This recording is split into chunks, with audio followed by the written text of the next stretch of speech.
तीनों अध्यादेशों को सरकार तुरंत निरस्त करे। किसान संगठन बंगाना राष्ट्रीय किसान संगठन के राष्ट्रीय महामंत्री देशराज मोदगिल ने बंगाना में हुई प्रेस कॉन्फ्रेंस के दौरान कहा, स्वामीनाथन फॉर्मूले के अनुसार कृषि उत्पादों के न्यूनतम समर्थन मूल्य तय किए जाएं।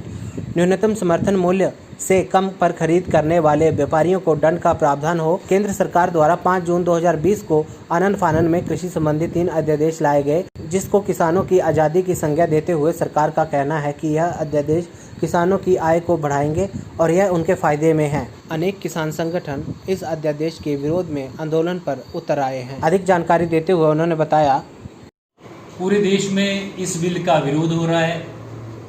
सारे विपक्षी दल इसके खिलाफ खड़े हैं।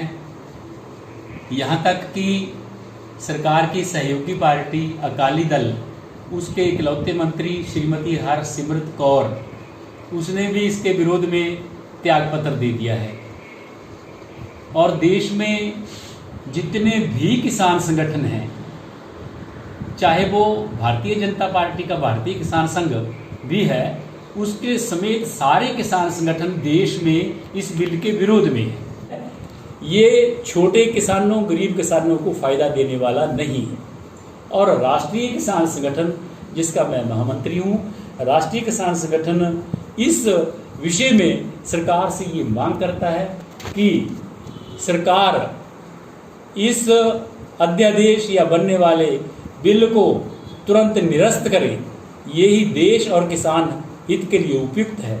और दूसरी, हम ये सरकार से मांग करते हैं कि न्यूनतम समर्थन मूल्य को बनाया रखा जाए और स्वामीनाथन कमेटी के फार्मूले से न्यूनतम समर्थन मूल्य बनाए जाएं, जिससे उनको लाभकारी मूल्य मिले किसानों को। और दूसरी बात ये कि न्यूनतम समर्थन मूल्य से कम में अगर देश में कोई खरीदारी करता है व्यापारी, तो कानून में उसके खिलाफ दंड का प्रावधान किया जाए, उनको जेलों में जाना पड़े, तभी किसान को अपनी उपज का सही मूल्य मिल सकता है। इसके अतिरिक्त हम ये भी मांग करते हैं कि गांव-गांव में जो कृषि सेवा सोसाइटियां हैं, उनमें उत्पादों के खरीद केंद्र खोले जाएं न्यूनतम समर्थन मूल्य पर, जिससे किसान नज़दीक ही अपने उत्पाद को बेच सकें। और इसके अलावा ये जो फसल बीमा योजना है, प्रधानमंत्री फसल बीमा योजना, ये बिल्कुल त्रुटिपूर्ण और बेहद बेकार फसल बीमा योजना है। ये हमारे किसान, अनेक किसानों ने इसको आजमाया है। इस योजना के सहारे अधिकृत कंपनियों ने अरबों रुपए किसानों से ठग लिए हैं। जितना धन इन्होंने किसानों से इकट्ठा किया, उसका 10वां हिस्सा भी ये किसानों को वापस क्लेम के तहत नहीं करते हैं।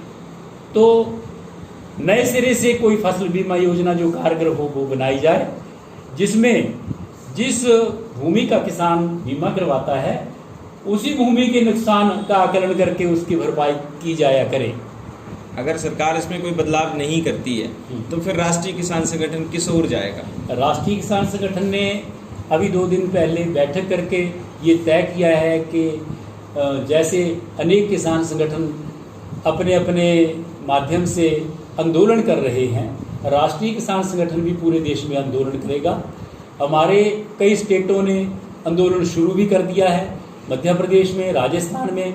इससे पहले हमारे संगठन के द्वारा आंदोलन किए जा रहे हैं। और हम अब पूरे देश में एक रूप में हम सरकार के पास अपनी बात रखने जा रहे हैं और आंदोलन में भी हिस्सा ले रहे हैं। हिमाचल में भी आंदोलन किया जाएगा? हिमाचल में भी आंदोलन किया जाएगा। क्या रूपरेखा? हमने ये अपने सभी जिलों को, अपने कार्यकर्ताओं को ये निर्देश दिए हैं कि इसके विरोध में ज्ञापन जो है तैयार करके तहसील कार्यालयों, एसडीएम और जिलाधीश के कार्यालयों में धरने दिए जाएंगे और केंद्र सरकार को ज्ञापन भेजे जाएंगे। कुटलहट समाचार के लिए रोहित संधू की थी ये रिपोर्ट। धन्यवाद।